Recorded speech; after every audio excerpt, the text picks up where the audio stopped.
Welcome to Telugu focus TV. నేను మీ Srinivas Reddy. Hyderabad CV Anand గారు క్షమాపణలు చెప్పారు. అసలు ఎందుకు చెప్పారు? ఏంటి?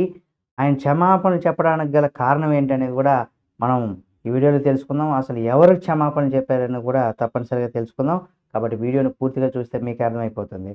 ఇక నేషనల్ మీడియాను ఉద్దేశించి తాను చేసినటువంటి వ్యాఖ్యలను వెనక్కి తీసుకుంటున్నానంటూ కూడా పోస్ట్ పెట్టారు.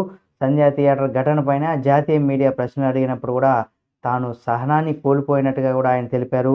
సంధ్యా థియేటర్ వద్ద అసలేం జరిగిందో తెలుపుతూ కూడా నగర పోలీస్ కమిషనర్ సివి ఆనంద్ గారు తాజాగా ప్రెస్ మీట్ నిర్వహించిన సంగతి మనందరికీ తెలిసిందే. అయితే థియేటర్లో ఆ రోజు ఏం జరిగిందో తెలుపుతూ కొన్ని వీడియోలు విడుదల కూడా చేశారు. ఈ క్రమంలో కూడా ఇక్కడ వీడియో ఆయన కూడా కొన్ని అంటే మీడియా కూడా ఆయన కొన్ని విషయాలను కూడా ప్రశ్నించగా నేషనల్ మీడియా ఈ ఘటనకు సంబంధించి మద్దతు ఇస్తున్నానంటూ కూడా సంచలనమైనటువంటి వ్యాఖ్యలు చేశారు. దీంతో అంటే నేషనల్ మీడియా ఏంటంటే ఇక్కడ ఈ ఘటనకు మద్దతు ఇస్తుందంటూ కూడా సంచలనమైనటువంటి వ్యాఖ్యలు చేశారు. దీంతో అక్కడ ఉన్నటువంటి కొందరు జర్నలిస్టు ఈ ఆరోపణలు తప్పుపట్టారు. తాజాగా తన వ్యాఖ్యలను వెనక్కి తీసుకుంటున్నట్టుగా కూడా సివి ఆనంద్ గారు ఎక్స్లో పోస్ట్ పెట్టారు. ఈ ఘటనకు సంబంధించి విచారణ జరుగుతుంది. ప్రెస్ మీట్లో రెచ్చగొట్టేటువంటి ప్రశ్నలు చేయడం, నేను కాస్త సహనాన్ని కూడా కోల్పోయానని కూడా చెప్పుకొచ్చారు. పరిస్థితులు ఎలా ఉన్నా కానీ ఇక్కడ సంయమనం పాటించాల్సినటువంటి అవసరం ఉందనేది కూడా చెప్పుకొచ్చారు. నేను చేసింది పొరపాటుగా భావిస్తున్నాను.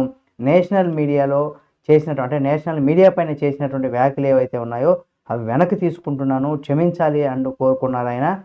కాబట్టి మరోవైపు సంధ్యా థియేటర్ ఘటనకు సంబంధించి కొనసాగుతున్నటువంటి దర్యాప్తు కూడా న్యాయపరమైనటువంటి సలహాలు తీసుకొని ముందుకెళ్లాల్సినటువంటి అవసరం ఉందనేసి కూడా సివి ఆనంద్ గారు ఇక్కడ తెలియజేశారు. అయితే డిసెంబర్ 4న సంధ్యా థియేటర్ జరిగిన ఘటనకు సంబంధించి వీడియోలు అంటే మీడియా కూడా అడిగినటువంటి ప్రశ్నలకు కూడా ఈయన సమాధానం ఇచ్చారు కూడా. అలాగే సీసీటీవీ ఫుటేజ్లు కూడా, అలాగే మరికొన్ని వీడియోలను కూడా విడుదల చేశారు. ఇక ఈ ఘటనకు సంబంధించి తాజాగా సినీ నటి అలాగే కాంగ్రెస్ నాయకురాలు విజయశాంతి గారు కూడా స్పందించారు. ఇలాంటి ఘటన జరగడం దురదృష్టకరమని కూడా చెప్పుకొచ్చారు. దీనిపైన తెలంగాణ సీఎం రేవంత్ రెడ్డి, కేంద్ర మంత్రులు ఆరోపణలు చేయడం గమనార్హమని కూడా చెప్పుకొచ్చారు. ఈ ఘటన తమకు అనుకూలంగా మార్చుకునేందుకు బీజేపీ నేతలు యత్నిస్తున్నారని కూడా ఆమె పేర్కొన్నారు. అయితే సినీ పరిశ్రమ, అన్ని ప్రాంతాల ప్రజలు కూడా ఆదరణ కావాలని, ఇలాంటి ఘటనలు జరగకుండా సమస్యలు పరిష్కరించుకునేందుకు కూడా ప్రయత్నం చేయాలని కూడా ఆమె మరోవైపు సూచించారు.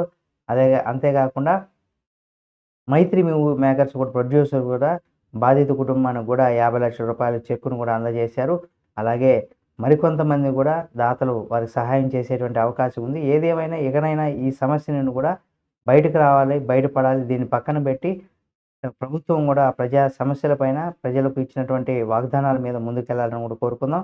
ఈ వీడియో మీకు నచ్చితే లైక్ చేయండి. ఇలాంటి మరిన్ని వీడియోల కోసం మన Telugu focus TV channel subscribe చేసుకొని పక్కనే ఉన్న బెల్ బటన్ ఒకటి మాత్రం మర్చిపోకండి.